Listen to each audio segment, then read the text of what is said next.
comenzando a estudiar esta parte del Nuevo Testamento que es muy importante, que es la teología paulina. Eh, vamos a, vamos a comenzar a trabajar la teología paulina que, como ustedes recordarán, pues después de los Hechos de los Apóstoles, ¿verdad? Que hemos hablado, eh, nos queda por estudiar todos estos temas de las cartas paulinas y las cartas universales. Por lo tanto, vamos a dedicar estas clases a profundizar en la teología de San Pablo, eh, especialmente, como les decía, en la teología de San Pablo. Vamos a hablar de la carta a los romanos, ¿verdad? Que es la primera que se nos aparece dentro de la teología paulina, así que si ustedes quieren pueden buscar en sus Biblias la carta a los romanos y vamos a buscar en la carta a los romanos un texto bíblico que es Romanos 3:29. Vamos a buscar eh, Romanos 3:29, capítulo 3 y versículo 29. ¿Ok? Entonces, bueno, no, vamos un poquito más arriba. Vamos a ir un poquito más arriba. Vamos a hablar, vamos a comenzar desde el versículo 21, ¿verdad? Vamos a comenzar desde el versículo 21, porque es el tema de la justificación por medio de la fe. Recuérdense que hay una discrepancia entre la teología católica y la teología protestante en cuanto a lo que es la justificación por medio de la fe. Para la teología paulina, en, nosotros somos justificados por medio de la fe, que es lo que asume la iglesia protestante al pie de la letra. Sin embargo, después le voy a comentar un poco cómo la teología católica es diferente a la protestante en cuanto a la justificación por la fe.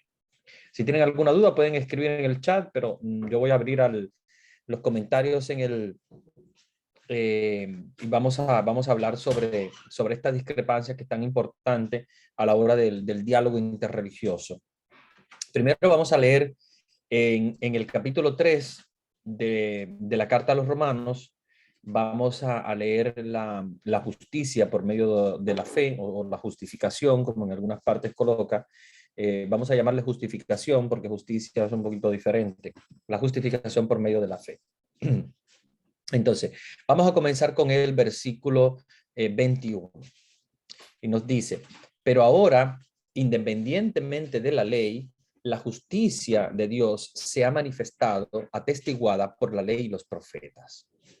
Justicia de Dios por la fe en Jesucristo, para que todos los que creen, pues no hay diferencia alguna, todos pecaron y están privados de la gloria de Dios, todos son justificados por el don de su gracia, en virtud de la redención realizada en Cristo Jesús, a quien exhibió Dios como instrumento de propiciación por su propia sangre, mediante la fe, para mostrar su justicia, habiendo pasado por alto los pecados cometidos anteriormente en el tiempo de la paciencia de Dios, en orden a mostrar su justicia en el tiempo presente, para ser el justo y justificador del que cree en Jesús.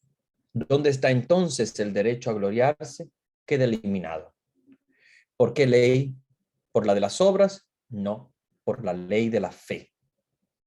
Porque pensamos que el hombre es justificado por la fe sin las obras de la ley.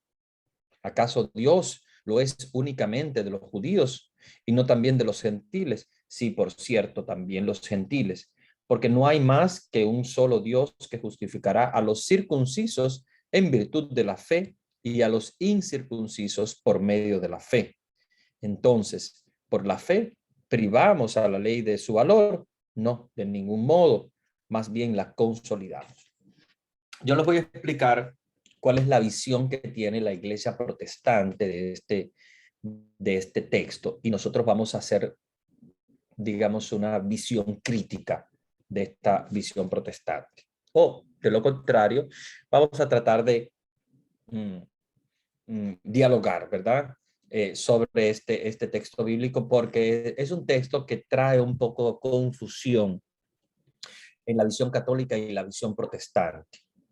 Según dice San Pablo en su carta a los Romanos, nos está diciendo en el versículo 28, porque pensamos que el hombre es justificado por la fe sin las obras de la ley. De aquí viene un contraste interesante. ¿Por qué? Porque según algunos, la teología de San Pablo nos está diciendo que nosotros somos justificados. Cuando hablamos de la justificación, recuérdense que es la salvación, ¿eh? Justificación, salvación es lo mismo. Cuando alguien dice, vas a estar justificado por la fe, quiere decir que vas a ser salvado por la fe. San Pablo usa la palabra justificación para decir que, digamos que justificación quiere decir justificar los pecados. Es como, viene de la palabra de juez, del juez justo. Recuérdense que el juez es Dios y Dios te juzga, o sea, te justifica, o sea, en el sentido que te hace justicia o más bien te salva, para que entendamos desde ese punto de vista. Dios como juez justo te salva por medio de la fe. En otras palabras, para que más o menos entendamos, en otras palabras nos está diciendo que San Pablo nos está diciendo que con la fe, tú vas a lograr la salvación. ¿Por qué? Aquí San Pablo nos está hablando de el modo en el cual Jesús salva. En el versículo 25 dice, a quien exhibió Dios como instrumento de propiciación por su propia sangre, mediante la fe, o sea, que es la sangre de Cristo, por medio de la fe, para mostrar su justicia, habiendo pasado por alto los pecados cometidos anteriormente. O sea, pasando por alto quiere decir borrando todos los pecados que había pasado que habían ocurrido anteriormente. O sea, que en otras palabras, la persona que cree, el creyente, por la fe en Jesús y su sangre, somos lavados de nuestros pecados. Por lo tanto, no necesitaríamos nada más que la fe. O sea, solo la fe salva. Basta creer en Jesús, basta aceptar a Jesús en nuestro corazón y su sangre va a salvarnos. Hay un contraste, porque al parecer algunos están viendo esto como una justificación de parte de Dios por la fe, o sea, una salvación por parte de Dios de la fe, y que no necesita obras, que no necesita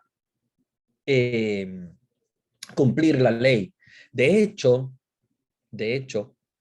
nos está hablando en el versículo 30, porque no hay más que un solo Dios que justificará a los circuncisos en virtud de la fe y a los incircuncisos por medio de la fe. O sea, seas circunciso, no seas circunciso, como quiera, la fe es la que te va a salvar. No es la obra, no es que hayas hecho la circuncisión. Y él sigue en el versículo 31 diciendo, entonces, por la fe privamos a la ley de su valor. O sea, privamos a la ley, a los mandamientos que Dios nos ha dado. O sea, no tenemos que obedecer a los mandamientos de Dios simplemente por la fe. Ya, solamente por la fe vamos a ser salvados. No necesitamos cumplir los mandamientos para salvarnos.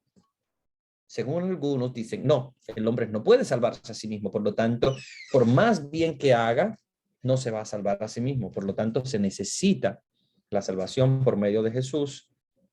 Y por lo tanto, eso bastaría con la fe. Porque si es Jesús el que salva, el hombre lo único que puede es creer. Y solo creer y basta.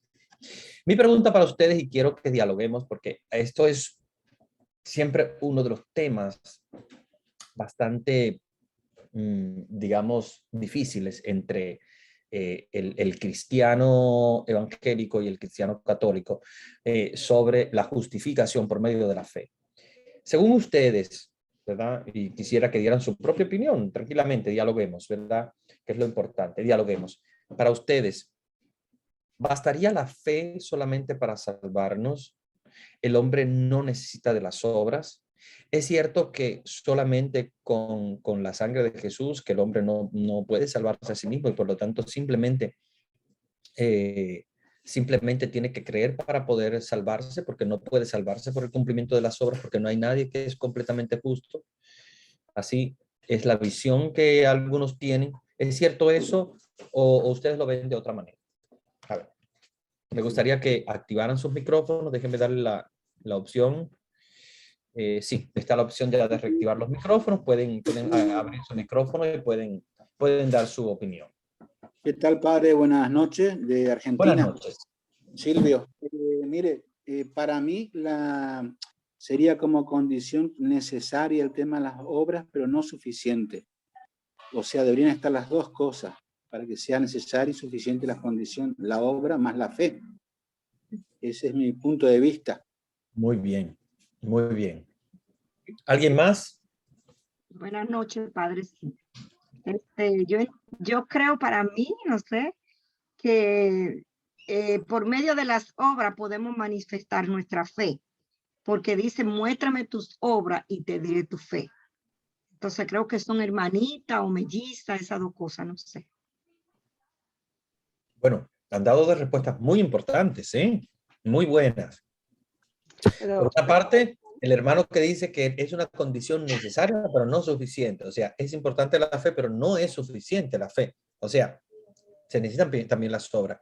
Y la hermana que acaba de intervenir dice que son hermanitas, que van juntas. Obviamente, una fe sin obras sería una fe muerta, dice Santiago. Muy bien, muy buenas intervenciones. Ahora me gustaría escuchar a alguien más.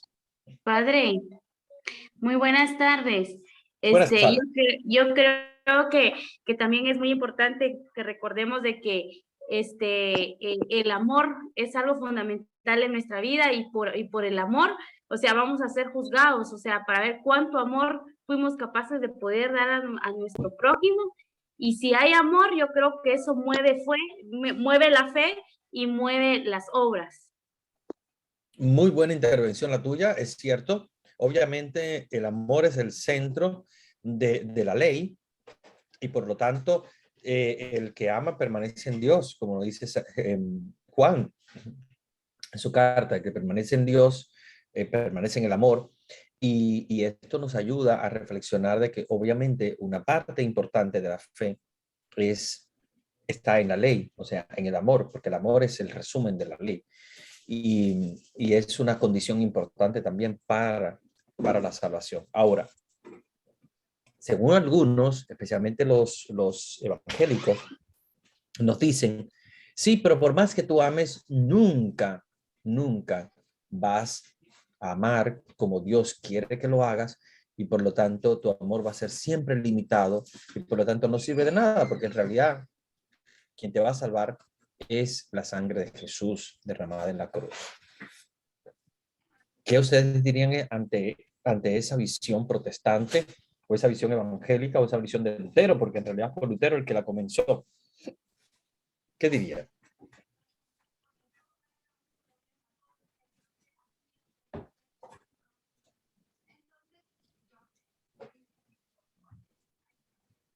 Padre, mi punto de vista es de que, o sea, ante todo, cuando vemos a Jesús en la cruz y es por su sangre preciosa que nos salva, pero recordemos que esa acción que él tomó y quien lo sostuvo en esa cruz no fueron los clavos, ¿verdad? Sino fue el amor a la humanidad para redimirnos y poder ser partícipes, hacernos partícipes del perdón y de la vida eterna.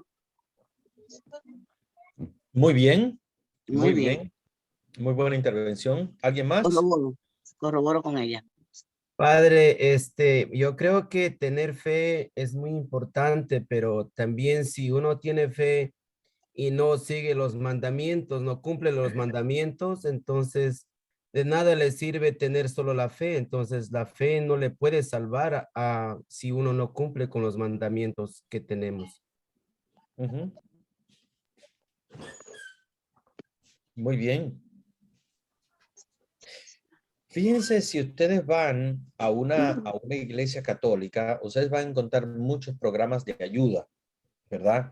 Como por ejemplo Cáritas, como por ejemplo hospitales, como por ejemplo lugares donde la iglesia pone en práctica lo que es el amor, ¿verdad? La caridad, el amor, la ley, el cumplimiento de la ley.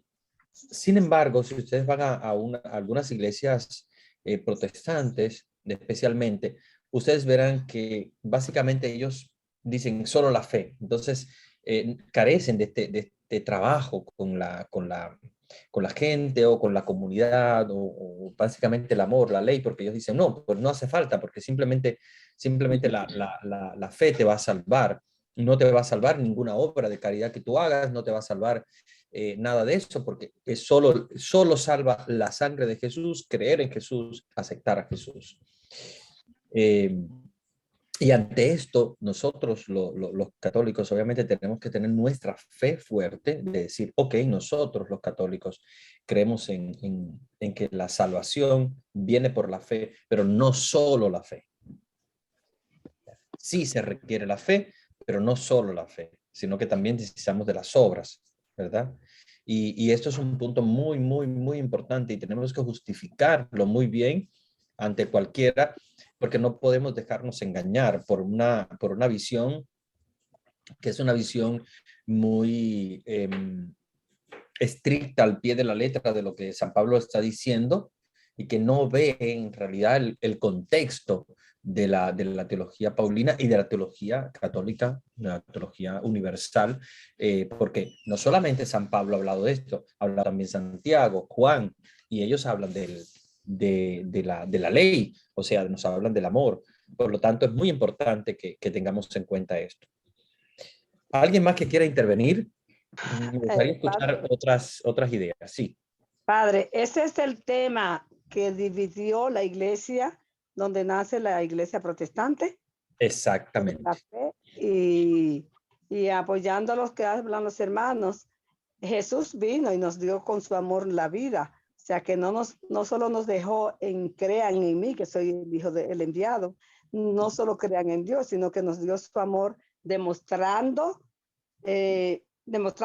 con hechos, sanando enfermos, y nomás a nosotros, yo lo vinculo con Mateo 25:31, lo del juicio final. Entonces, si tengo fe que realmente si acudo y ayudo al necesitado, entonces estoy haciendo la obra cuando estoy ayudando al otro. O sea que tienen que estar las dos cosas unidas. Y lo de la pregunta que le hice, me gustaría que me abundara un poquito sobre eso, si es posible. Sí. Si me puedes repetir la pregunta. Sí, que este es el tema que dividió o que hizo que naciera la iglesia protestante. Sí. La ley de la fe y la obra. Sí, a ver, el tema clave es este, pero recuerden que hay más. O sea, en la iglesia protestante y la iglesia católica habían más diferencias. Y encontramos, por ejemplo, diferencias en cuanto a lo que es el sacerdocio. Recuerden que para la iglesia católica el sacerdocio es ministerial.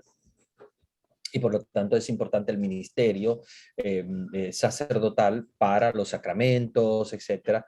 Y en el caso de la iglesia protestante, no, ellos no consideran el ministro. O sea, cualquiera puede ser pastor y simplemente es como una misión, como un misionero, que lo envían y listo. La iglesia católica no, porque la iglesia católica sí cree en el ministerio y los sacramentos. Ellos nada más en un solo sacramento. O sea, hay muchas divisiones, pero el tema central clave por el cual básicamente Lutero, él expone 95 tesis, obviamente no es solamente esta, pero el tema clave por el cual él comienza a reflexionar la posibilidad de ir en contra de lo que cree la iglesia, incluso a abandonar la iglesia católica, fue la justificación por medio de la fe leyendo a San Pablo. O sea, él leyó a San Pablo, lo interpretó a su modo y esto fue lo que creó prácticamente el núcleo central de la doctrina protestante. Ellos ahora hablan mucho, por ejemplo, de de María, los santos, las imágenes, etcétera, pero esos son básicamente temas muy superficiales, somos muy superficiales. Ellos ahora se basan en eso, pero en la diferencia entre la iglesia protestante y la iglesia católica no es esta el tema fundamental o de la división. El tema fundamental de la división es la justificación por medio de la fe o la justificación por medio de la fe y las obras. Y esto trajo consigo incluso una división bastante grande entre, obviamente, la iglesia luterana y la iglesia católica. De hecho, ahora en la actualidad los luteranos han llegado a dialogar bastante con los enviados del Papa para, digamos, como firmar un acuerdo en conjunto que habla precisamente sobre la justificación por la fe. Hay un documento en conjunto hecho por las dos iglesias para como reconciliarse, aunque de todos modos obviamente hay puntos en comunes, pero resulta ser un poco difícil. Pero de hecho ellos expusieron temas sobre la justificación por las obras y la fe, sin llegar a una conclusión, porque obviamente tienen visiones muy diferentes. Entonces, todavía en la actualidad, si vamos a una iglesia protestante en cualquier parte, vamos a encontrar esta visión y vamos a encontrar una iglesia completamente, o sea, en el caso de la iglesia protestante, completamente cerrada su visión a una visión que no es ni siquiera paulina, no es de San Pablo. Fíjense que son versículos de San Pablo, pero San Pablo en ningún momento está diciendo que no necesitamos las obras. Él está diciendo que es importante la fe, que la fe es la que nos salva, pero no nos está diciendo que solamente la fe en ninguna parte. O sea, esto de sola fides, que es lo que usaba, la frase que usaba Lutero cuando hablaba, que en latín quiere decir solo la fe, sola fides, es algo prácticamente inventado por ellos, porque en ningún momento San Pablo habla de sola fides. Él habla de la fe como importante, como núcleo central, pero no solo la fe. O sea, como uno de los hermanos que intervino, ¿verdad? Que recuerdo que hablaba de... es una condición necesaria, pero no suficiente. No basta con la fe. Y en esto tenemos que, ¿verdad?, ahondar bastante, ser claros nosotros, porque para San Pablo es importante que nosotros podamos entender una visión amplia, no solamente de estos versículos de la carta a los romanos, sino que podamos abrir nuestra mente y nuestro corazón para poder entender en profundidad la palabra. Fíjense, si nosotros buscamos Romanos 4:4, ¿no? Si vamos a Romanos 4:4, vamos a encontrar una frase donde San Pablo está diciendo: al que trabaja, el salario no se le cuenta como favor, sino como deuda. Y esto es importante, porque para San Pablo, cuando dice el salario es como si fuese una obligación, una obligatoriedad, porque dice no se le cuenta como un favor, sino como una deuda. Al que trabaja el salario no se le cuenta como un favor, o sea, no es un favor el que se le está dando, sino como una deuda que se tiene, ¿verdad?, con quien trabaja, ¿verdad? Si tú trabajas, pues obviamente el salario que se te paga es una deuda que se tiene contigo, porque obviamente has hecho algo. Entonces, en esto aplicado a la ley y las obras, es básicamente lo mismo, o sea, una justificación por algo que tú realmente te mereces porque lo has logrado, porque lo has hecho, porque has amado al prójimo, porque te has sacrificado por él. Entonces, fíjense que en San Pablo, y busquemos esto de Romanos 4:4, porque me parece muy importante esta reflexión de San Pablo. Vamos a empezar desde 4, versículo 1, capítulo 4, versículo 1. ¿Qué diremos pues de Abraham, nuestro padre, según la carne? Si Abraham obtuvo la justicia por las obras, tiene de qué gloriarse, mas no delante de Dios. dice, ¿verdad? O sea, Abraham, si obtuvo la justicia por medio de sus obras, por lo que hizo, tiene de cuál gloriarse, pero no delante de Dios. ¿Por qué? Porque obviamente, o sea, no hay ninguna obra que iguale a la obra de Dios. Por lo tanto, por Abraham, por más bueno que haya sido, por más obra importante que haya hecho, no va a ser nunca como Dios. Entonces, tiene de qué gloriarse, mas no delante de Dios. Dice el versículo 3, en efecto, ¿qué dice la Escritura? Creyó Abraham en Dios y le fue reputado como justicia. O sea, Abraham creyó y por su fe fue reputado como justicia, o sea, fue salvado. Acuérdense que justificación, justicia, para la Sagrada Escritura es salvación, ¿verdad? Lo podemos tratar como dos sinónimos. Dice el versículo 4, al que trabaja no se le cuenta el salario como favor, sino como deuda. En cambio, al que sin trabajar cree en aquel que justifica al impío, su fe se le reputa como justicia. Entonces, detengámonos un poquito aquí. O sea, al que trabaja, o sea, al que hace la obra, el salario o la recompensa, o sea, la salvación, se le considera una deuda y no un favor, exactamente. El cambio, al que sin trabajar cree en aquel que justifica al impío, perdón, su fe se le reputa como justicia. Entonces, San Pablo, en realidad, aunque un poco es difícil, yo sé, entender estos versículos, pero en realidad San Pablo no nos está hablando de una fe completamente ciega sin obras. San Pablo nos está hablando de un merecimiento, de una deuda, de un favor, de un algo que obviamente la persona se ha merecido. Y de hecho, cuando habla de Abraham, dice, creyó Abraham, y obviamente Abraham pudo, por sus obras, gloriarse, o sea, pudo obviamente alcanzar la salvación, mas no delante de Dios, porque obviamente Dios es el que da la salvación eterna, completa, total, y es el único que la ha merecido y el único que la da completamente gratis. Que Abraham no ha conquistado la fe. O sea, San Pablo no está diciendo que Abraham conquistó la fe con sus obras. Nos está diciendo que su fe ha alcanzado la salvación, pero no solo la fe, porque ahí es donde viene entonces el punto de discusión entre católicos y protestantes. No es solo la fe la que te ha ayudado, ¿verdad?, a alcanzar la salvación, pero sí es necesaria la fe.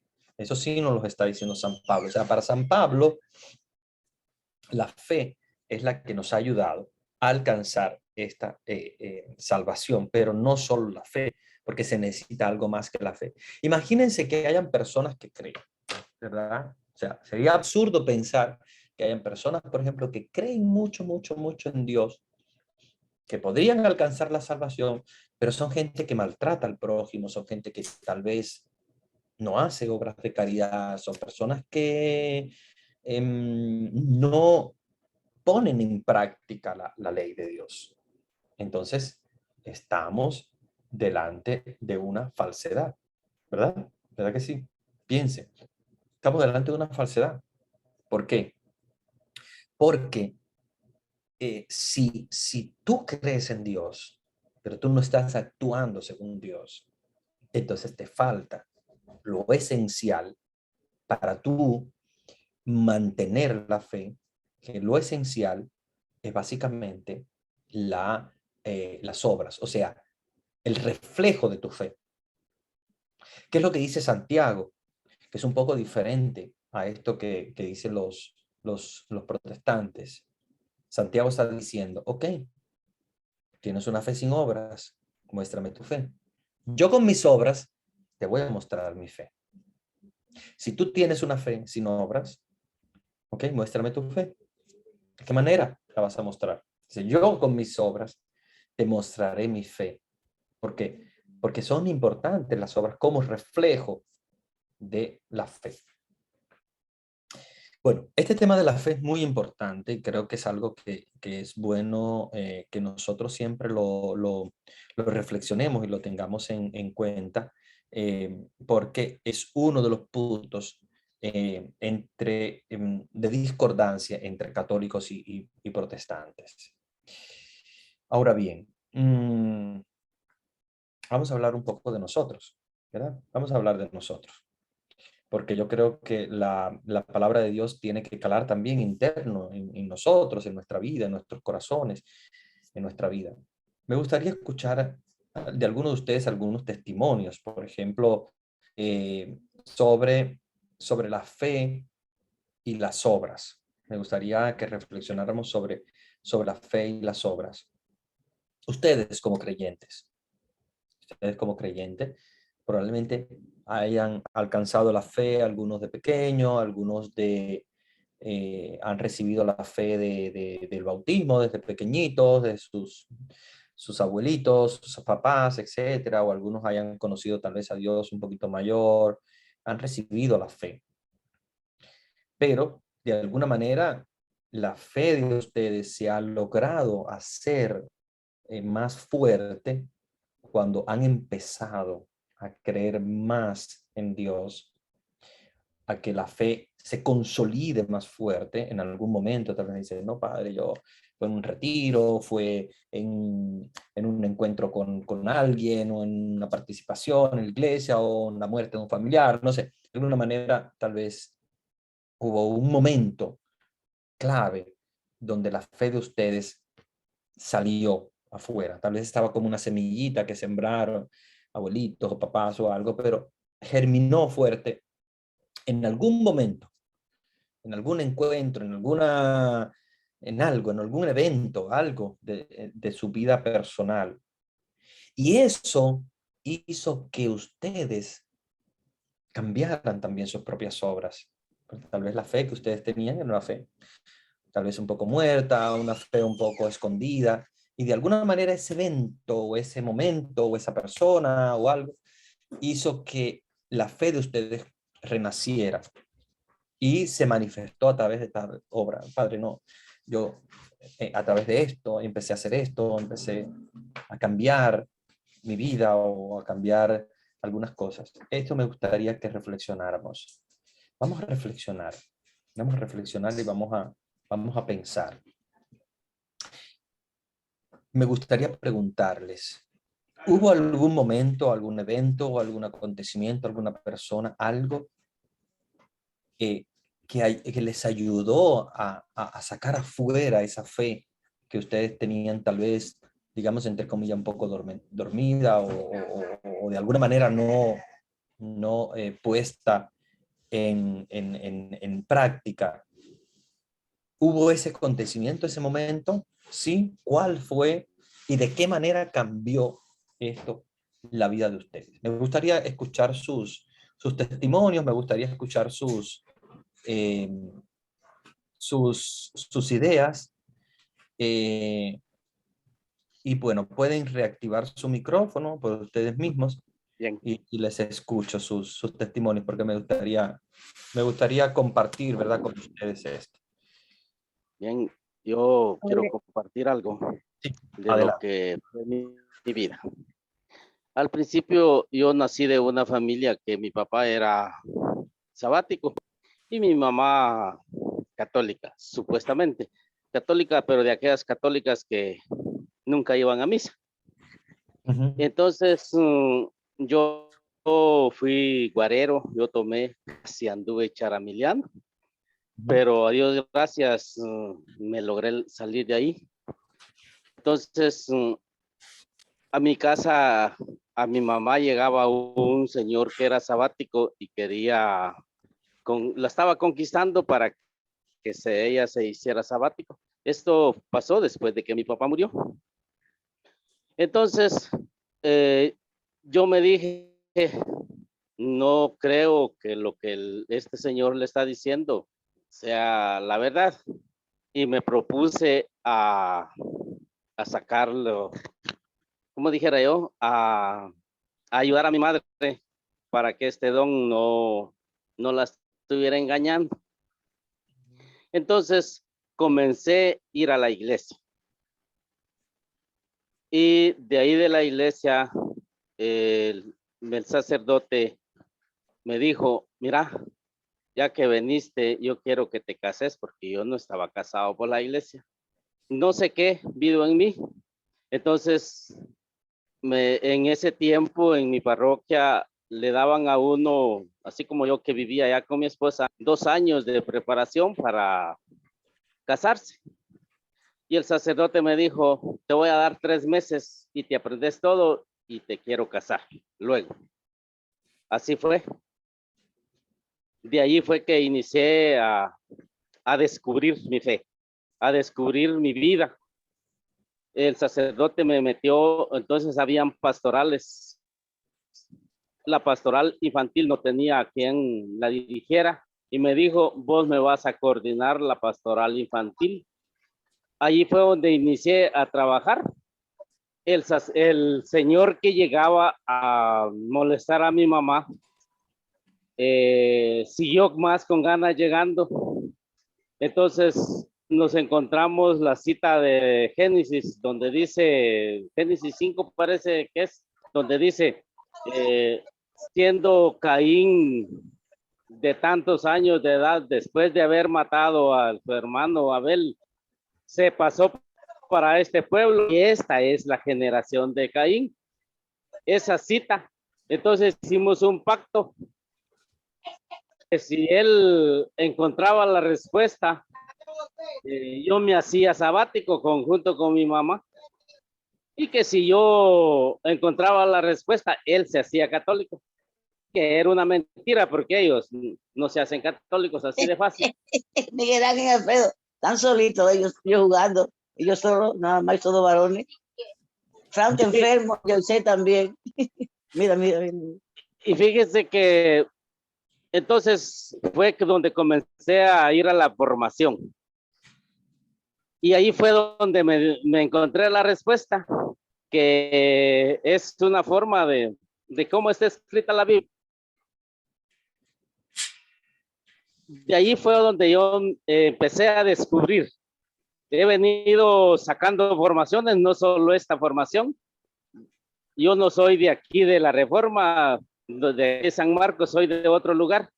Cuando yo vine aquí, ya traía como 18 cursos de lo que es la iglesia. Ha aumentado mi fe.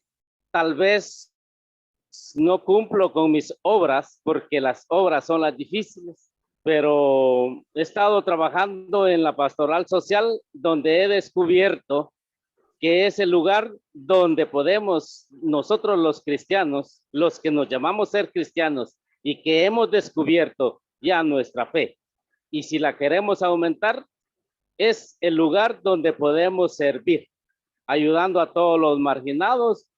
He puesto mi tiempo en eso, con aquellos que por ejemplo, aquí en la Reforma, mucho fincario, muchos patronos que no les pagan el sueldo justo a los trabajadores.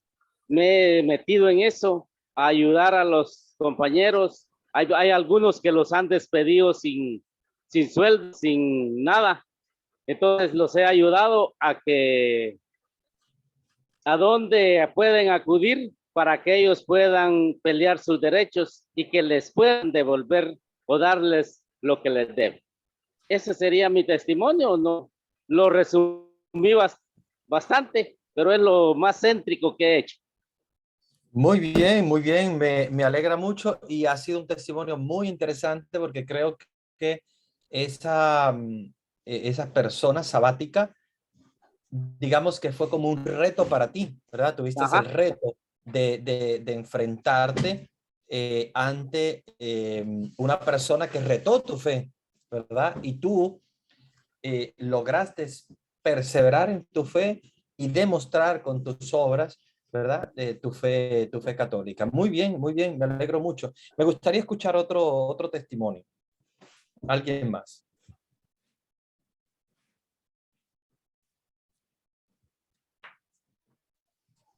Padre, a mí me gustaría dar el mío. Sí, claro que sí, adelante. Fíjese, padre, yo pues nací en una familia católica. Mi mamá hace el rosario, la misa, y pues fuimos 13 hijos, imagínense el montón. Y ellos nos mandaban, váyanse a misa de 8, todos. Entonces siempre apegados en México, ya ve la Virgen de Guadalupe. Y luego mi mamá es guadalupana, nació el mero día de Nuestra Señora de Guadalupe, rezando el rosario con las vecinas. Me caso y mi esposo tuvo un accidente, murieron unas personas, estuvo en la cárcel 8 años y mi mamá era de los que siempre alza el rosario y uno con toda la flojera como niño, ¿no, padre? Y cuando le pasa eso a mi esposo, dije, ¿cómo se reza el rosario?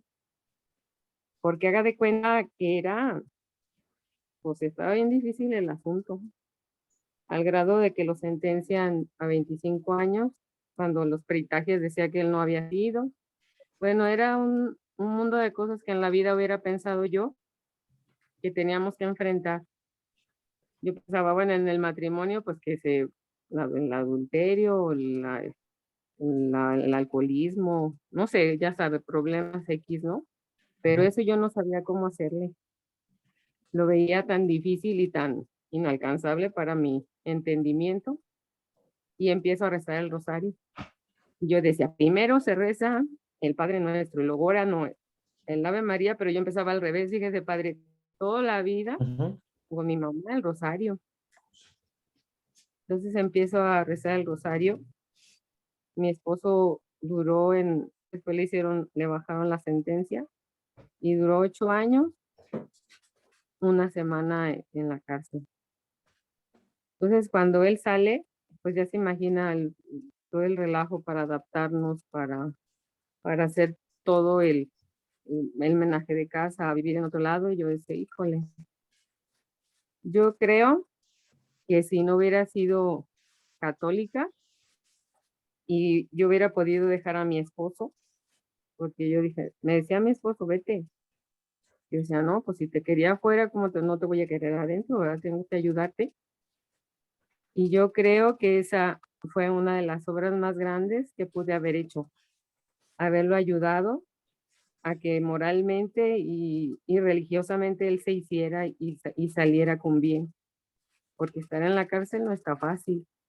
Era llevarle la comida, era hacerle todo su vestir, todo, porque pues están en la cárcel, pero no están, ahí no les da lo suficiente. En comida era un relajo. Bueno, no tendría que platicar porque sería muy largo, pero esta obra que hice, porque también era ayudar a las gentes peor que uno, traerlas, porque yo sí traía vehículo, traerlas, llevarlas, porque estaban más que peor, y demostrarles pues que el Señor sí existía y que nuestra madre nos iba a ayudar. Ese es mi testimonio, padre. Y Muy pues bien. mucho más, ¿verdad? Sí, muy Pero lindo tu eso es parte. testimonio. Claro que sí. Muy lindo tu testimonio y me parece que también es muy, muy importante, ¿verdad? Para todas estas personas que están escuchando, ¿verdad? Tener este testimonio, porque nos ayuda también a iluminar nuestra propia fe, ¿verdad? La fe nuestra, la fe de cada uno de nosotros, lo que hemos hecho también en nuestras vidas y lo que hemos hecho con cada una de nuestras vidas y cómo la fe se enciende, ¿verdad? En algunos momentos importantes y a veces de dificultad, ¿verdad? No siempre todo es color de rosa y a veces esa dificultad es la que nos ayuda también a reflexionar. Bien, me gustaría escuchar a alguien más. Hola, padre, soy yo, Geralda. Tengo un testimonio, no sé, para mí muy bonito. Bueno, se trata soy ministro de la comunión y cuando estaba yendo a la iglesia aquí en Santa Elena del Bronx, en Nueva York, había un padre, se llamaba Padre Nelson, es un escolapio, pero siempre estaba inventando clases para los adultos, trayéndole a ellos catequesis, ¿no? Me dice un día si estaba yo interesada en coger clases de ministro de Eucaristía. Para mí era como una bendición bien grande. Empecé las clases con él, gracias a Dios. Empecé a trabajar los domingos dando comunión. Y cuando me tocó a ir a dar el cuerpo de Cristo a una señora anciana que estaba en una casa de ancianos, había como una fiesta después de la misa en la iglesia. Y yo me pregunté, ¿voy y hago esta obra o me quedo con la comunidad estando? Pues lo pensé y dije, no, voy a ir a ver a esta señora que está esperando a Cristo. Pues me voy caminando, llego a la comunidad de los ancianitos y ahí está ella, no esperando. Me la acerco y ella, la enfermedad que tenía ella era el Alzheimer's. Se le olvida a uno, pues, con el tiempo quién es y la familia, que se le va olvidando, ¿no? Una enfermedad del cerebro. Pero ese día era la Divina Misericordia. Y me sorprendió porque cuando me acerqué a ella, ella lo ponimos a rezar y ella cogió y se puso a rezar toda la coronilla de la Divina Misericordia. Y a mí me tocó tanto eso que yo dije, vale la pena en sí a venir a traer no solo el cuerpo a Cristo, que esos peligreses enfermos esperan, pero como ella pudo recordar en ese momento de la Divina Misericordia y todas las palabras, ¿no?, que están en esa coronilla, me tocó mucho y me agrandó la fe. Bueno, fue una experiencia, todavía soy ministra de la Eucaristía, gracias a Dios por esa bendición que me da hacer ese hermoso trabajo.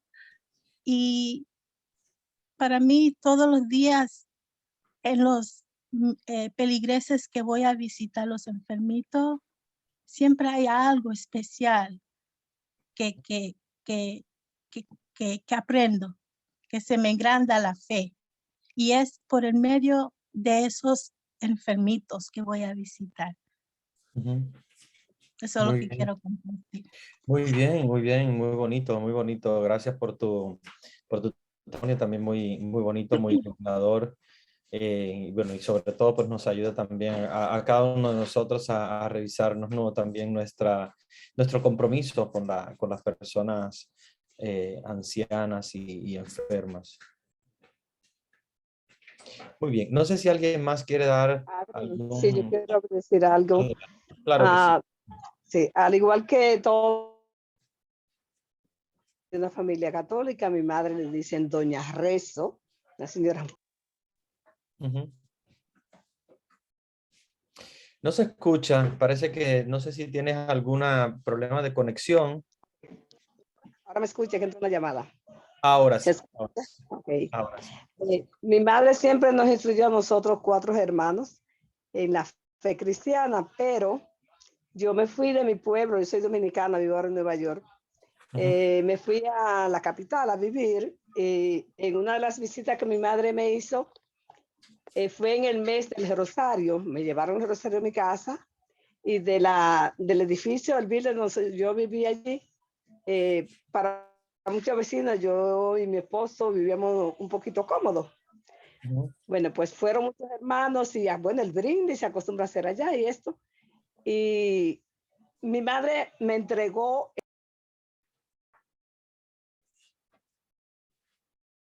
señora, la hermana Gladys Saneado, que ahora mismo están en el grupo en la clase. No, le dijo a ella, mira, esta ovejita es tuya. Yo era una católica calientabanco que iba a misa los domingos, que aunque el sábado tomara alcohol con mi esposo, pero el domingo iba, aunque no estuviera en condiciones, pero nunca dejaba de ir a misa. Entonces, cuando mi mamá me entregó a la señora Gladys, ella me agarró de la mano, me dio compromiso en una comunidad que tenían formada en los sectores, y ahí comencé yo a revivir mi fe, una fe que estaba dormida. No me hasta la fecha, no me ha soltado ella. Donde quiera que va, tengo la coincidencia que cuando ella vino a vivir a Estados Unidos, también vine yo. Y aquí andamos las dos de vez en cuando juntas también. Entonces, me llevó y logró que lo hiciera yo el cursillo cristiano, y ahí fue donde yo me bañé de la gracia de Dios, donde mi fe se rebosó y comenzamos a caminar las dos. Cuando vine aquí a Estados Unidos, pues me fui a vivir a Georgia y allí trabajé en la pastoral de salud visitando a los enfermos. Entonces, dentro de mis obras, como todos, ayudando a aconsejar a la persona, ayudando a reconciliar con Dios, visitando a los enfermos, dando de alimento, llevando despensa a personas y bueno, lo cotidiano. Pero para aumentar mi fe, escuchando y leyendo la palabra, estudiándola, tengo mi hijo más pequeño, es protestante. Después de que era carismático y eso, bueno, pues con su esposa se fueron a Pentecostal. Siempre me invitan a su iglesia o me invitaban. Un día yo le dije, mira, yo voy a llegar a Estados Unidos, ya viviendo aquí, yo le dije, te voy a decir algo, Lewis. Yo voy a vivir allá. Tú sabes que yo soy católica. Desde ya te advierto, soy católica no porque nací en la iglesia católica, no porque es la religión que conozco. Yo soy católica por convicción. Porque cuando Jesús le dijo en Mateo 16, 18 a Pedro, tú eres Pedro, piedra y sobre ti yo edificaré mi iglesia. Ahí, por eso yo soy católica. Así que te pido de favor, somos más hijos, pero para tu religión no me invite. Porque mi fe está cimentada, como la iglesia católica fue cimentada en los hombros de los apóstoles en la iglesia católica. Y mi fe se ha mantenido firme cada día, más aumentándola.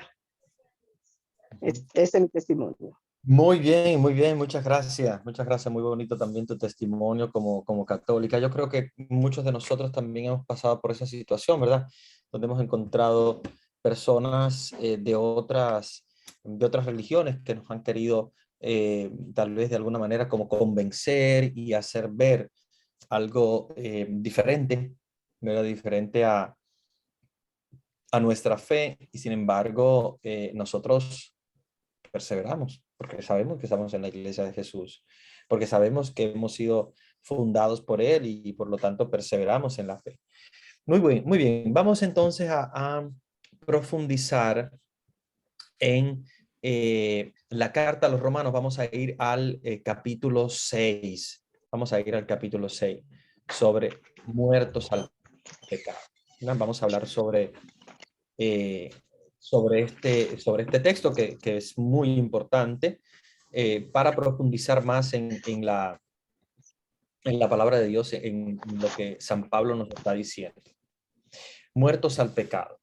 Dice San Pablo en el capítulo 6 a los Romanos: ¿qué diremos pues? ¿Que debemos permanecer en el pecado para que la gracia se multiplique? No, de ningún modo. O sea, San Pablo nos está diciendo, si del pecado viene la gracia, porque obviamente el pecado es el que llama a la gracia para poder limpiarlo, ¿no? La gracia es la que limpia el pecado. Dice, debemos permanecer en él para que la gracia se multiplique. Él dice, no, de ningún modo. Los que hemos muerto al pecado, ¿cómo seguir viviendo en él, en el mismo pecado? ¿O es que ignoráis que cuando fuimos bautizados en Cristo Jesús, fuimos bautizados en su muerte? Fuimos pues con él sepultados por el bautismo en la muerte, a fin de que al igual que Cristo fue resucitado de entre los muertos por medio de la gloria del Padre, así también nosotros vivamos en una vida nueva. Porque si hemos hecho una misma cosa, o sea, si nos hemos hecho una misma cosa con él, por una muerte semejante a la suya, también lo seremos para una resurrección semejante. O sea, si hemos muerto con él, vamos a resucitar también con él. Sabiendo que nuestro hombre viejo fue crucificado con él, a fin de que fuera destruido en este cuerpo de pecado y cesáramos de ser esclavos del pecado. Nos está diciendo San Pablo, nosotros hemos muerto al pecado porque hemos crucificado nuestra carne junto con Jesús en la cruz. Y por lo tanto, si hemos muerto al pecado, vamos también a resucitar con él de la misma manera. Pues el que está muerto queda librado del pecado. Y si hemos muerto con Cristo, creemos que también viviremos con él, sabiendo que Cristo, una vez resucitado de entre los muertos, ya no muere más, y que la muerte no tiene ya señorío sobre él.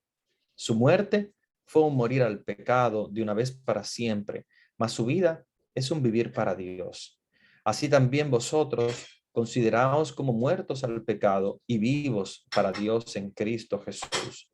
No reine pues el pecado en vuestro cuerpo mortal, de modo que obedezcáis a sus apetencias, ni hagáis ya de vuestros miembros armas de injusticia al servicio del pecado, sino más bien ofreceos vosotros mismos a Dios como muertos retornados a la vida, y vuestros miembros como armas de justicia al servicio de Dios. Pues el pecado no dominará ya sobre vosotros, ya que no estáis bajo la ley, sino bajo la gracia. Fíjense cómo cambia completamente el discurso de San Pablo en el capítulo 6. Si anteriormente habíamos hablado de una justificación por medio de la fe, como si las obras no importaran, aquí no, aquí San Pablo está, sin embargo, cambiándonos la óptica, nos está diciendo, no, sí, claro que también importa las obras, porque nos está diciendo que si hemos muerto con Jesús en la cruz, hemos muerto al pecado, porque hemos sido bautizados en su muerte. Por lo tanto, la resurrección, que es la gracia, es el borrar de nuestros pecados en nuestra propia carne mortal para resucitar con él. Entonces, fíjense cómo San Pablo, que al parecer nos había hablado solamente de la fe, de la justificación por la fe, ahora no, ahora nos está hablando de una justificación por medio de la gracia, por medio de la muerte al pecado. Entonces, vamos a reflexionar sobre esto. Vamos a reflexionar sobre esto. ¿Qué piensan ustedes como un católico, como un creyente en Cristo, como un cristiano, puede demostrar, ¿verdad?, al mundo que ha muerto definitivamente al pecado y que ha nacido a la nueva vida en Cristo Jesús? ¿Cómo un cristiano puede demostrar eso? ¿Cómo un cristiano se nota que realmente ha crucificado su carne en la cruz? Ha crucificado su vivir en la carne, como dice San Pablo, que es el vivir en el pecado, para vivir entonces en la libertad de la resurrección de la gracia de Dios. Me gustaría escuchar algunas respuestas sobre esto.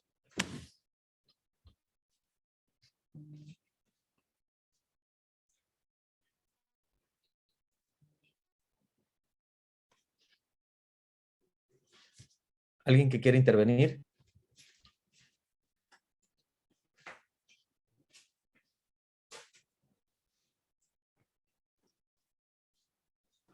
Pueden reactivar su micrófono. Ok, adelante. Pensando aquí que uno puede decir, por ejemplo, que cuando uno tiene fe y a uno le llega un problema, una situación, y uno lo puede superar, uno puede sacar, dejar salir y supera eso, para mí también es un acto de que uno permanece en la fe. Que cuando uno se dedica a seguir el camino del Señor, porque uno se siente con esa fe que uno quiere seguir, que uno quiere trabajar en la viña, pero a la misma vez vienen muchas pruebas encima de uno, que si uno no la supera, entonces ahí uno estaría flaqueando. Yo digo por mí, porque a mí me gusta trabajar en la iglesia, soy voluntaria desde que le dije que sí al Señor, que le di un sí porque me gustaba leer la vida de los santos. Eso fue lo que a mí me hizo como darle ese sí al Señor. Pero en ese sí, yo he sido muy probada, pero he tratado de mantenerme y de seguir hacia adelante. Muy bien. Y en esa prueba que tú has sentido, en esa prueba que tú has sentido, ¿cómo tú sientes que has podido vencer la prueba con la gracia de Dios? ¿De qué manera tú sientes que has podido vencerla? Porque obviamente recuérdense que todos los que seguimos a Jesús vamos a ser muy tentados, más que nadie, porque acuérdense que el diablo busca a los que más siguen a Jesús para tentarlo y para ponerlo a la prueba. Bueno, yo le puedo decir que mérito es de Dios, porque lo que yo hago es que yo caigo en oración. Amén. Muy Yo bien. con la oración es que lo puedo superar, porque si no es con la oración, no puedo nada, me vuelvo nada. Pero desde que yo pido perdón a Dios, y si me equivoqué, no me equivoqué, si hice mal, si no hice mal, perdón a Dios de todas maneras, y mi oración, y a Virgen Santísima que no me suelto de madre. Muy bien. Muy bien. Muy bien, la oración es tu arma principal, es tu instrumento. Y eso te ha demostrado, ¿verdad? Que puedes vencer a la tentación, porque acuérdense que el demonio está siempre buscando a la persona que más sigue a Jesús. Porque aquellos que no siguen a Jesús, el demonio dice, no, pues ese está conmigo, no hay problema, no le pasa nada. Por eso a veces uno dice, pero las personas más malas son las que mejor están. No, acuérdense que el demonio va persiguiendo a quien más sigue a Jesús. Tu instrumento es la oración y yo te felicito porque creo que es muy importante que tengamos en cuenta que nuestro instrumento fundamental como cristianos es la oración, rendidos, caídos a los pies del Señor, del Maestro, porque ahí es donde el demonio entonces tiembla. Muy bien, gracias por tu intervención. Me gustaría escuchar a alguien más. Padre, sí. Yo veo que nunca como ahora los católicos debemos de demostrar quién es nuestro rey, porque hay muchos católicos que por su derecho al aborto, muchos católicos, yo estoy de acuerdo con el que se casen los homosexuales, pero en este tiempo como que está más probada nuestra fe. Y hay muchos católicos que a veces nos quedamos callados. En la oración tenemos que estar, pero sí prestos, Padre, porque estamos a nada de ofender al Señor, a que acabamos de pasar lo de la Semana Santa.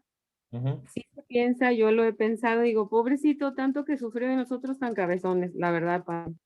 ¿Cómo es posible que Él, dando todo por nosotros le fallemos en nuestra vida con la nada, inmediatamente caemos en el pecado? Y hay veces es por la falta de oración y porque nos dejamos llevar, vivan en el mundo, pero sin ser del mundo, y se nos olvida esa parte, Padre. No llegamos a hacer lo que Él nos está pidiendo por falta de oración. Y lo ofendemos tan fácil, se nos hace tan fácil, y vemos a sacerdotes y vemos a obispos. ¿Qué es oración por los sacerdotes, Padre? Pertenezco a un grupo de oración por los sacerdotes, en donde no debemos de soltar viendo cómo son atacados y cómo usted, yo creo que más que siendo sacerdote, cómo el enemigo los trae, pero sí chicoteados. Entonces nosotros como católicos en responsabilidad para cuidarlos, no debemos de dejar la oración, y sabe principalmente por qué, por no defraudar a nuestro Señor, porque Él hizo mucho por nosotros. Y en este tiempo la situación se ve, híjole, agáchense de veras, pero no suelten. Gente con muchas capacidades y se van por otro lado. No es justo, Padre. Tenemos que volver a lo que es nuestra iglesia, a lo que el Señor nos pidió. Estaban hablando de los cristianos anteriores, tenían sus dineros, sus tierras, y los vendían para ayudar a los mismos cristianos. ¿Y qué hacemos ahora, Padre? Ni siquiera a veces podemos ayudar a alguien que viene a pedir a nuestras casas. Desde ahí, en nuestra misma caridad con nuestra familia, muchas cosas estaban fallando de falta de la oración. Claro que sí. Muy bien, qué bueno tu intervención. Y es verdad, es cierto que a veces no sucede, ¿verdad? A veces sucede, ¿verdad? Estas situaciones, estas dificultades y cómo precisamente con la oración tenemos que afrontar estas situaciones. Y el cristiano hoy en día es muy tentado, es muy tentado, sobre todo quien más quiere seguir a Jesús es mucho más tentado que nadie más. Gracias por tu intervención. Me gustaría escuchar a alguien más, alguien que tenga alguna otra reflexión. Ok, padre. Entonces, podemos observar primordialmente ese ejemplo de hoy en el Evangelio que terminamos de escuchar hoy. Como Nicodemo se creía que se la sabía toda, ¿verdad? Entonces, así pasa con nosotros a veces, que creemos que no lo sabemos todo, pero claramente si el que escuchó ese evangelio hoy viene siendo lo mismo que usted ha desarrollado o que estamos desarrollando, que para uno poder entender la palabra de Dios tiene que nacer de nuevo, como lo dijo Jesús a Nicodemo. O sea, nosotros debemos de limpiarnos completo, soltar todo y seguir completamente lo que es la enseñanza de la palabra de Dios a través de la Biblia. Amén. Amén. Muy bien, gracias. ¿Alguien más? Sí, Yo padre. pienso Ay, Sí. perdón. Hay dos. de la hermana. Gracias, hermano. Para mí, padre, yo creo el sacrificio, uno debe de enfocarse en ese sacrificio y sí, como dijo las hermanas, por medio de la oración. Pero la pereza muchas veces los gana y lo volvimos vagos. Y algunas veces pensamos, oh, está bien si no hago esto, el Señor me va a perdonar. Oh, que si esto lo hago, el Señor me va a perdonar. Sí, el Señor perdona, pero uno no va cambiando, no va dando ese sacrificio en verdad. Uno tiene que hacer una decisión. ¿Es un sí o es un no? Así como mi mamá siempre dice. ¿No escucho? ¿Me oyes? Ay, ¿Me oyes? sí. Sí, se oye. Ahora sí. Perdona, Ahora sí. perdona. Hablando del sacrificio y tener una decisión de verdad. Y cuando uno caiga, siempre practicar la confesión. Yo creo que por el medio de la confesión, Padre, ¿no? Esos pecados uno lo deja en ese cuartito y sale blanco como la nieve. So, esa es mi parte. Amén. Bien, muy bien. Gracias por tu intervención. Creo que había un hermano también que quería compartir.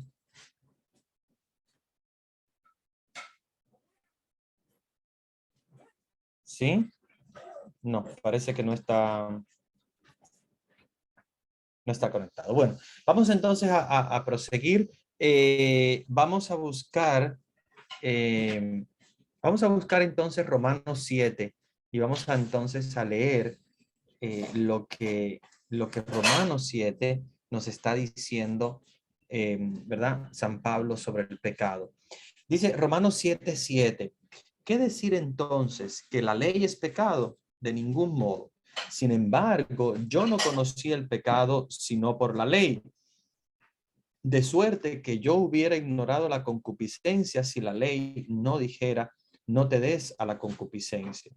Mas el pecado, tomando ocasión por medio del precepto, suscitó en mí toda suerte de concupiscencia, pues sin ley el pecado estaba muerto. O sea, nos está hablando de la concupiscencia. La concupiscencia, acuérdense que es una atracción natural hacia el pecado. ¿Verdad? San Pablo se siente atraído. Él incluso habla del aguijón en la carne, que es el pecado, es esa tendencia al mal, porque obviamente él dice, con el pecado original tuvimos esa herida en la carne, que es la atracción hacia el mal. Por eso muchas veces no quisiéramos hacer el mal, pero nos sentimos como atraídos hacia él. Dice en el versículo 9, vivía yo un tiempo sin ley, pero en cuanto sobrevino el precepto, revivió el pecado. Y yo morí. Y resultó que el precepto dado para la vida me fue para la muerte. O sea, él dice, se me dio la ley, que la ley es para vivir, pero sin embargo resultó en muerte por la atracción, ¿verdad? Que tenemos internamente, ¿verdad? Como seres humanos hacia el pecado. Dice, porque el pecado, tomando ocasión por medio del precepto, me sedujo y por él me mató. Así que la ley es santa y santo el precepto y justo y bueno. Luego, ¿se habrá convertido lo bueno en muerte para mí? Dice, de ningún modo, sino que el pecado, para aparecer como tal, se sirvió de una cosa buena para procurarme la muerte, a fin de que el pecado ejerciera todo su poder de pecado por medio del precepto. Sabemos en efecto que la ley es espiritual, mas yo soy de carne, vendido al poder del pecado. Realmente mi proceder no lo comprendo, pues no hago lo que quiero, sino hago lo que aborrezco. Mire, subrayen esta frase que es muy importante. San Pablo nos está hablando de la concupiscencia. Y la concupiscencia es la atracción hacia el mal. Y en esa frase realmente mi proceder no lo comprendo, pues pues no hago lo que quiero, sino que hago lo que aborrezco. Se le está diciendo yo lo que yo quiero hacer, o sea, quiero hacer el bien, no logro hacerlo. Y sin embargo, lo que no quiero hacer, que es el mal, sí lo hago. Esa es la concupiscencia de la cual habla San Pablo, porque él dice, a veces yo me siento con el deseo de hacer el bien, pero no me viene, no logro hacerlo. Sin embargo, el mal que yo no quiero hacer, entonces ese es el que cometo, el que hago. ¿Por qué? Porque hay una tendencia hacia el mal, hay una concupiscencia. Sigue San Pablo diciendo, y si hago lo que no quiero, estoy de acuerdo con la ley en que es buena. En realidad ya no soy yo quien obra, sino es el pecado que habita en mí. Ya, fíjense que él dice esta frase de dos maneras diferentes. Él dice es el pecado que habita en mí. O sea, no soy yo el que obra, porque es el pecado que habita en mí. Él está hablando de la concupiscencia. Yo quisiera hacer algo, pero no logro hacerlo. Es el pecado el que lo hace, porque habita en mí. Pero de otra manera, ustedes saben, otro texto del mismo San Pablo nos dice, no soy yo el que vive, es Cristo que vive en mí. Y de esa manera, él nos está diciendo que dentro de nosotros habita Cristo y el pecado. Por lo tanto, nos toca a nosotros, obviamente, optar por uno o por el otro. Si optas por el pecado, pues optas por el mal. Y obviamente, optas por alejarte de Dios. Si optas por el bien, optas por la gracia, optas por Cristo, que habita también dentro de ti, como habita el pecado.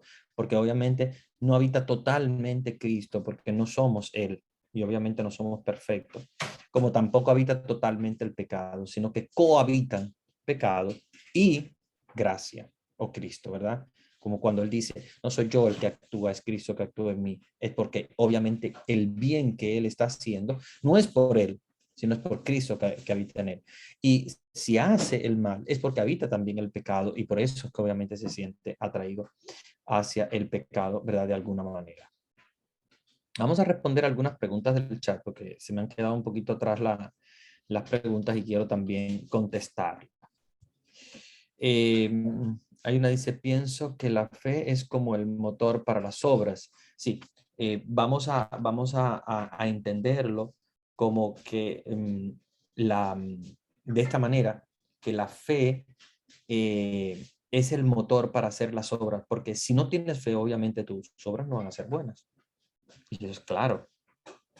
Si tú tienes fe, la fe es el motor de las obras. Porque todo el bien que tú vas a hacer, lo vas a hacer por medio de la fe. Por otra parte dice, la iglesia solamente hay una y es nuestra iglesia católica. Para mí es erróneo llamarme iglesia a cualquier grupo fundado por cualquier hombre. Sí, estoy de acuerdo contigo y de hecho lo hemos conversado aquí varias veces. Siempre les digo que le decimos a veces iglesia por una cuestión digamos, de que casi siempre, ¿verdad? Acudimos a esa palabra para distinguirlos, pero son sectas.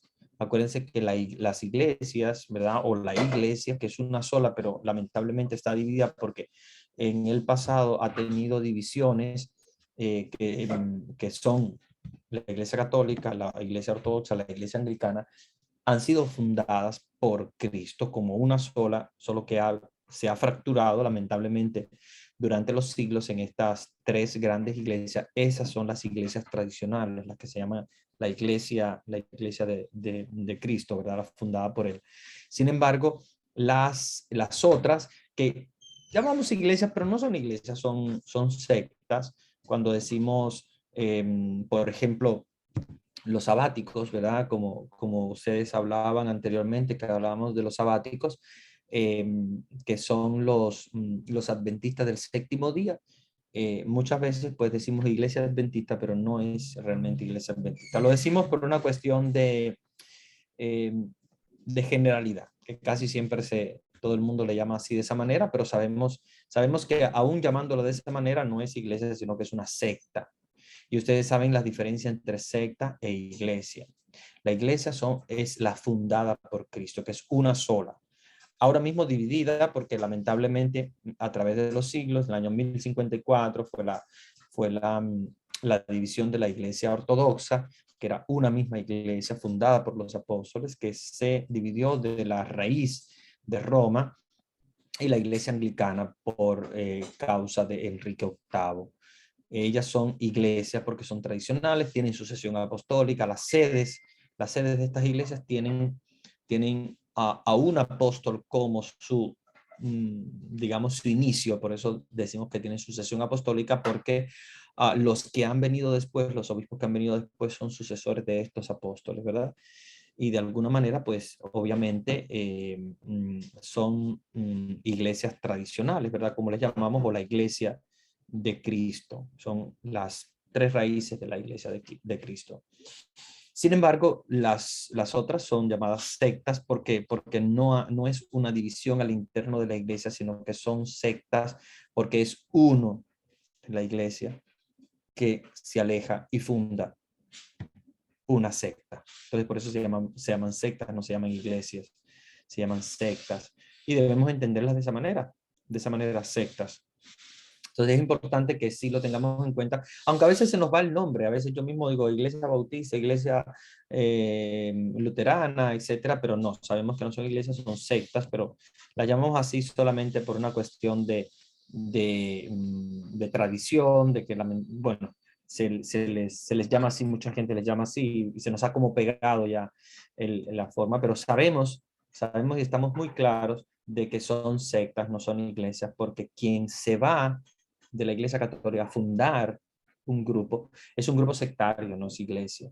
Ahora, si es dentro de la iglesia que se divide, entonces sí llamamos iglesia, lo único que llamamos iglesia dividida, o sea, iglesia cisma le llamamos a esa división en la iglesia. Cisma de Oriente, cisma de Occidente, ¿verdad? Que son los dos cismas que nos han dividido la iglesia, lamentablemente, desde el principio. Y la última pregunta, hay muchos que dicen que ya Jesús pagó toda nuestra deuda y que no tenemos que hacer nada para salvarnos. Muy, muy buena esta reflexión, porque esto es lo que estábamos hablando anteriormente. Ese es el error en el que caen muchos evangélicos que comentan, pero no tenemos nada más que hacer porque nosotros la salvación la hemos recibido totalmente de Jesús. Jesús nos ha salvado y por lo tanto no tenemos que hacer más nada para salvarnos. Y la salvación de Jesús viene a través de su sangre derramada en la cruz. Sin embargo, esa frase o esa idea tiene parte de verdad, no tiene la totalidad de la verdad, porque sabemos que sí es verdad que no tenemos que hacer nada para salvarnos, porque nuestras obras no nos salvan, realmente no podemos comprar nuestra salvación. Quien ha comprado la salvación ha sido Jesús en la cruz con su sangre derramada. Pero, ahí es donde falta el pero si nosotros no hacemos obras, no refleja la verdadera fe en ese Jesús que pagó nuestra deuda. Si Él pagó nuestra deuda, Él nos salvó, pero nosotros, obviamente, a través de nuestra fe y a través de nuestras obras, manifestamos la adhesión. ¿Qué quiere decir adhesión? O sea, que decimos, yo quiero participar de esa salvación, porque esa salvación de Jesús es universal para todos, pero no todos la aceptan, ustedes saben, ¿no? Es una salvación universal, es para todos, porque Jesús no es para un grupo, sino para todos, es universal, pero no todos la aceptan. ¿Y quiénes son los que no la aceptan? Son aquellos que no creen y aquellos que no hacen las obras según Dios. Son dos cosas muy importantes, la fe y las obras, que van juntitas, ¿no? La fe que se manifiesta a través de las obras y las obras que reflejan la fe que yo tengo. Muy bien. Yo creo que he respondido a las preguntas, ¿verdad?, del chat. Ahora podemos proseguir más adelante con Romanos 8. Me gustaría que reflexionaran sobre Romanos 8, que es la vivencia en el Espíritu, que es muy importante. Por consiguiente, ninguna condenación pesa ya sobre los que están en Cristo Jesús, porque la ley del Espíritu, que da la vida en Cristo Jesús, te liberó de la ley del pecado y de la muerte. Pues lo que era imposible a la ley, reducida a la impotencia de la carne, Dios, habiendo enviado a su propio Hijo en una carne semejante a la del pecado y en orden al pecado, condenó el pecado en la carne, a fin de que la justicia de la ley se cumpliera en nosotros, que seguimos una conducta no según la carne, sino según el Espíritu. Efectivamente, los que viven según la carne desean lo carnal, mas los que viven según lo espiritual, lo espiritual. Pues las tendencias de la carne son muerte, mas las del Espíritu son vida y paz. Ya que las tendencias de la carne llevan al odio a Dios, no se someten a la ley de Dios, ni siquiera pueden. Así, los que están en la carne no pueden agradar a Dios, mas vosotros no estáis en la carne, sino en el Espíritu, ya que el Espíritu de Dios habita en vosotros. El que no tiene el Espíritu de Cristo no le pertenece. Mas si Cristo está en vosotros, aunque el cuerpo haya muerto, ya a causa del pecado, el Espíritu es vida a causa de la justicia. Entonces, estamos hablando ya ahora de una transformación. O sea, vivimos en el Espíritu, morimos a la carne, ya no podemos vivir según la carne, ya vivimos según el Espíritu, no vivimos según lo carnal, sino que vivimos según el Espíritu. Entonces, esto es algo que el cristiano debe entender, porque tiene que haber una conversión en el cristiano, en todos nosotros, tiene que haber una conversión constante, un cambio, una transformación. No podemos ser igual que al inicio, tenemos que sentir esa transformación y ese cambio en nuestras vidas. Ahora me gustaría, ¿verdad?, abrir al diálogo y igual a las preguntas, porque ya no nos quedan preguntas en el chat, pero bueno, hemos completado hasta este tema y me gustaría que entonces pudiéramos nosotros dialogar sobre esto. Si tienen alguna pregunta, si tienen alguna duda, si tienen alguna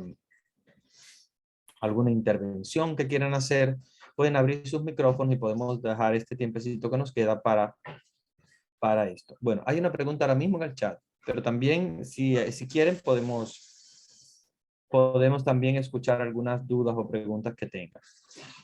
Voy a responder esta pregunta. ¿Se puede decir que todos pasamos por la concupiscencia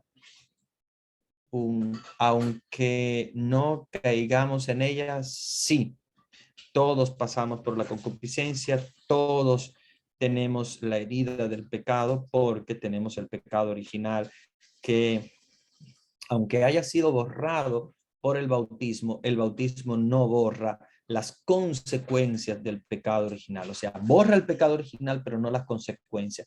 Y una de las consecuencias del pecado original es la concupiscencia. Entonces, siempre vamos a tener la concupiscencia, aunque no caigamos en ella, obviamente.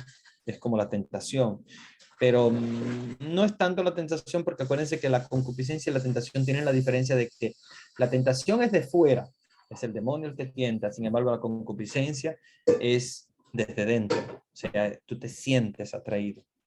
Sin embargo, la tentación es de fuera, es alguien que te tienta desde fuera. La concupiscencia es como una misma tentación, digamos, pero ya desde dentro, eres tú mismo, ¿verdad? Con tu debilidad, con tu deterioro, ¿verdad? Por el pecado. Muy buena pregunta esta, sí. Realmente la concupiscencia, aunque no caigamos en ella, siempre, ¿verdad?, va a estar presente mientras tengamos carne, porque cuando nos convirtamos en solo espíritu, pues obviamente ya no habrá concupiscencia en el ser humano, porque obviamente somos puro espíritu, ya nos falta la carne, y al faltar la carne, pues no tendremos concupiscencia.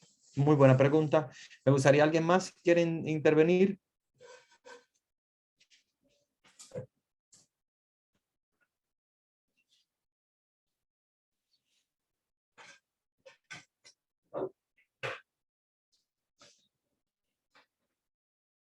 ¿Alguna pregunta?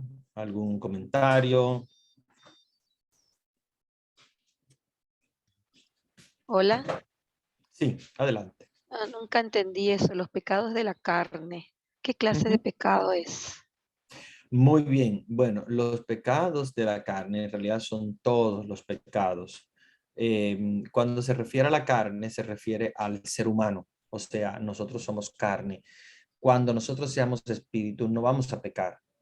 Entonces, lo que se refiere al pecado de la carne no se refiere a unos tipos de pecado en específico, no, por todos los pecados son pecados de la carne, porque, porque todos son cometidos por un hombre que es de carne y hueso. Ahora, cuando perdamos la carne, ¿verdad? Cuando muramos y seamos solamente espíritu, ya no va a existir, ya no va a existir el pecado, obviamente, porque ya no vamos a ser carne, entonces no vamos a tener pecado, sino que ya vamos a ser un espíritu puro. Entonces, ¿qué es lo que nos dice San Pablo cuando nos dice el pecado de la carne? Se está refiriendo a que la carne es la causante del pecado. Cuando dice el pecado de la carne, quiere decir la carne es la causa del pecado. O sea, el hecho de ser de carne y hueso, el hecho de ser humanos, es lo que hace que pequemos. Entonces, cuando dice el pecado de la carne, quiere decir el pecado por causa de la carne, por culpa de la carne, ¿verdad? Es el que hace Claro, que pequemos. ¿Mm? porque yo me confundí con el pecado venial, pecado mortal, pecado. Sí, es diferente, es diferente. Sí, sí, sí, sí. Mi Sí, a querido eso padre, por las causas, incluso está también pecados mayores, como por ejemplo, bueno, las clasificaciones de los pecados, el venial, el mortal, y podemos hablar también em, de los pecados más graves, como por ejemplo los pecados capitales, Sí, eh, y obviamente así, sí, son clasificaciones diferentes. pero Ujú. eso te permite comulgar igual o no. Cuando uno tiene un pecado venial, obviamente sí es posible comulgar con la intención de confesarte después. Ahora, si por ejemplo has cometido un pecado mortal y estás en una fila de la confesión, ya quiere decir que tú estás arrepentida, o sea, ya hiciste todo el proceso. No sé si con ustedes o con cuál grupo yo hice los 5 pasos de la confesión, que son el examen de conciencia, el arrepentimiento de los pecados, el dolor por los Sí, pecados, ¿verdad? La sí, confesión, sí, o sea, el propósito de enmienda, la confesión y la penitencia, el cumplimiento de la penitencia. Si sí, yo estoy en la fila en la fila de la confesión, por ejemplo, y el sacerdote no logra confesarte, y ya tú has hecho estos 3 pasos, o sea, el examen de conciencia, has hecho el dolor, ¿verdad? De los pecados, el sí, arrepentimiento, pésame, sí, y el propósito de enmienda, o sea, el propósito de no sí, pecar, ya tú tienes adelantado más de la mitad del proceso, por lo tanto, sí, muchas veces, depende del párroco, porque obviamente esto depende del párroco, pero muchas veces ellos te permiten comulgar, porque ya tú hiciste todo esto con la intención de después confesarte. Claro, si tú no te confiesas después, entonces estás cometiendo sacrilegio, pero si tú te confiesas apenas puedes, apenas está disponible, por una situación de disciplina, de que muchas veces, disciplina quiero claro, decir, a veces no está el sacerdote presente, a veces son poquitos, a veces estás en la fila y no logra el confesarlos a todos y llega ya el momento de la confesión, ¿verdad? Durante la misa. Entonces sí, puedes tranquilamente comulgar, ¿verdad? Porque ya tú hiciste todo el proceso que está, claro, ya lo que te queda nada más es la parte final, que eso lo haces en cualquier momento que puedas, porque ya tú prácticamente ese pecado, digamos, es como si no estuviera ya en ti, porque es como que ya se está yendo. O sea, claro, solamente nada más falta la sí, absolución para que pero ya se vaya hay completo. gente que aunque haya hecho todo ese proceso, si es divorciada, no puede comulgar. No, espera, eso es diferente. O sea, si hay una persona, por ejemplo, que está casada por la iglesia con un matrimonio anterior y está divorciada, puede comulgar. Ahora, si está divorciada y está vuelta a casar o juntada con alguien, ahí dice que no puede comulgar. Ok, Entonces, puedes comulgar si estás divorciada, porque bueno, muchas veces no es culpa tuya, pero tú no estás en pecado porque tú estás en celibato en ese caso, ¿verdad? No estás cometiendo ningún pecado con nadie. Ahora, si tú estás divorciada, pero te encontraste a alguien, tienes un novio, tienes un marido o alguien en tu casa con el cual no estás casado por la iglesia, porque obviamente tienes un primer matrimonio y no puedes comulgar, estás excomulgada. Es una excomunión que se llama, ¿cómo se llama? Una excomunión temporal, ¿no? Temporal, Sí, porque obviamente tú puedes arreglar el proceso matrimonial y volver de nuevo a comulgar, pero sí estás excomulgada temporalmente, o sea que no puedes confesarte ni tampoco comulgar, ni siquiera confesión, porque si te vas a confesar como quiera, no vas a arrepentirte de claro. estar viviendo con alguien y al final pues no tiene caso, no tiene caso la confesión, porque vas a estar de todos modos volviendo de nuevo a convivir con esa persona, ¿no? Muy bien. Clarito, Una pregunta, gracias. padre, le quiero hacer. Sí, adelante. Mire, yo evangelizo, yo predico la palabra, ¿verdad? Mi nombre es David Almanza. Sí, David. Y quisiera como enviarle el teléfono mío a usted o usted dármelo con Vanessa para que usted me sirva como cuando vienen esa pregunta que yo no sé lo que es. Tal vez usted me puede ayudar en eso, porque a veces aparecen preguntas en la Biblia que uno se queda, ay, ¿y esto? ¿Qué fue lo que Claro. pasó? Entonces yo tengo sacerdote amigo mío, sí, pero que yo hablo con ellos, pero aquí en Nueva York, en Brooklyn, Nueva York, mayormente las iglesias tienen un solo sacerdote y son muy ocupados. Y de momento le llega a uno una pregunta, una palabra en la mente que está leyendo la Biblia y quiere mandar un mensaje al sacerdote, pero no te va a contestar, que se te contesta dentro de 2 semanas y cuidadito si se lo olvida. Entonces yo no sé si podría usted, yo darle el número por aquí o no sé cómo, para cuando a mí me sucedan cosas así, enviarle un mensaje y usted me contesta para atrás. No sé. Sí, mira David, vamos a hacer una cosa. Yo lo que pienso que sea la mejor opción sea la de traerlo acá a la clase, porque a veces uno, pues, sabes, con tantas dudas y tanta gente y todo, a veces no tenemos mucho tiempo para responder, pero yo creo que lo mejor sería una clase igual también puede ayudar a muchas personas, porque la duda tuya puede ser duda también de muchas personas acá. No. Entonces, tú tráelo, aunque no sea tema de la clase, tú puedes o escribirlo en el chat mismo, tú lo puedes escribir en el chat, y puedes decir, disculpa que no es el tema de la clase, pero me gustaría que me aclarara esta duda. Y la escribes ahí, o si puedes, si yo tal vez te pido que me la expliques, porque tal vez leyéndola no entiendo la pregunta, pues también igual, y así podemos aclarar a muchas personas, ¿verdad? Como esta hermanita, ¿verdad? Que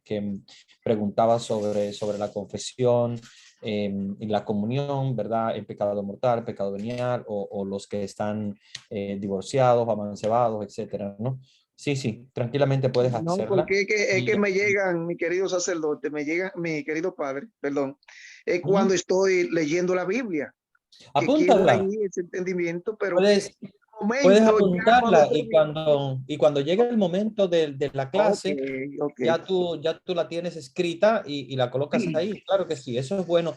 Lo que no podemos es hacerlo así cada vez que se viene una duda, pues escribir ok, algo, porque obviamente a veces no estamos disponibles, bueno, pero en la clase ya tú la tienes escrita y ya, mire, ya la recuerdas y así la puedes poner. Ujú. ahora mismo hubo una palabra ahí que yo no estuve de acuerdo, Ajá. ¿sabe? Personalmente yo, pero me da hasta vergüenza y bochorno discutir esa palabra con usted. Te ve Ujú. cosas así, ¿me entiende? Ah, Que no ya. estuve de acuerdo por una cosa, entonces no es bueno, porque ya yo he cogido varios cursos bíblicos, entonces me entendió lo que le quise decir, ¿verdad? Claro, claro, Ok, ok. claro. Bueno, si tienes Entonces, algo especial, así muy específico, pues, pues sí, de alguna manera, si quieres, puedes escribirme y lo podemos lo podemos dialogar, pero sí, de todos modos estoy abierto en que cada clase, si tienen algunas dudas, pues esto, la idea es esto, que podamos aclararla y podamos también ayudar a aclarar a otros. ¿ya? Una de ellas la puedo decir por aquí. Ahora, Ajá. cuando se habló del bautismo, que aunque uno se bautice, sigue en concupiscencia. Ajá. Yo pensaba personalmente que el bautismo ya era para limpiar el pecado original.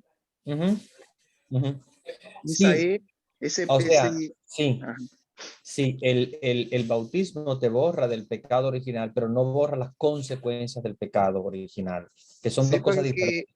es Una que cosa si es yo, el pecado si yo soy original. un niño, mi querido sacerdote, si yo soy un Ajá. niño, mi querido padre, y no he cometido pecado desde el vientre de mi madre y me bautizaron a mí primordialmente, que me bautizaron a los 20 días de nacido, Ajá. yo no puedo seguir con pecado original, Es que porque no yo no sigues con come. pecado original. Es que son dos cosas diferentes. Tú no estás entendiendo. O sea, no estamos hablando de que sigues en pecado original. O sea, el pecado original se borra completamente.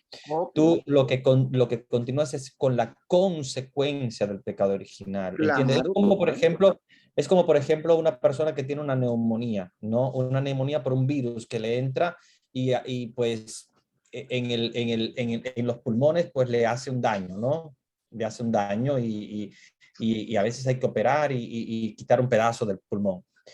Cuando tú te curas, no tienes más virus, o sea, ya no tienes virus, pero eso que causó el virus, o sea, ese daño en tu pulmón está todavía. Si tuvieron que operarte y quitarte un pedazo, te lo quitaron, o sea, tú no puedes volver de nuevo a recuperar la totalidad del pulmón porque tienes un pedazo que quitado. Ahora, ¿tienes virus? No tienes virus ya. Se está borrado completo, está eliminado, pero las consecuencias sí permanecen. Y una de las consecuencias del pecado original es la concupiscencia. Yo creo que no nos va a dar tiempo, obviamente, ya hoy, porque ya faltan 10 minutos para las 10. Pero sí es un tema muy importante. Creo que cuando hablemos de gracia y virtud, vamos a hablar un poquito más de esto y profundizar más. Pero bueno, mientras tanto, vamos a tenerlo en mente para seguir profundizando sobre eso. Pero entiendan que no es pecado original, no tienes nada de pecado original. Aparte que no es una culpa la concupiscencia. Acuérdense que la concupiscencia no es una culpa. Ni siquiera la concupiscencia te está privando de la gracia, no te priva de la gracia. La concupiscencia solamente es una consecuencia.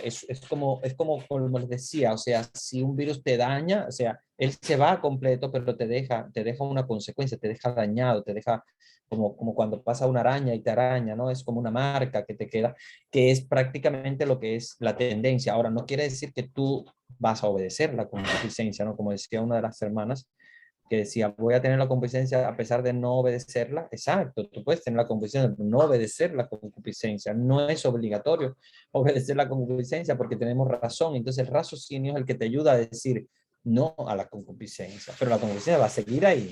¿ya? La concupiscencia es, por ejemplo, cuando tú ves un lindo pastel y tú estás loco por comerte un pedazo. Esa es la concupiscencia. Ahora, ¿tú te lo vas a comer? Puede que no, puede que sí, no sabemos. Pero la concupiscencia es esa tendencia, ese deseo, vamos, para que entiendas más o menos, es el deseo, pero el deseo no es un pecado, el deseo es simplemente una tendencia, una atracción. Ahora, el acto es el que después se convierte o no en pecado.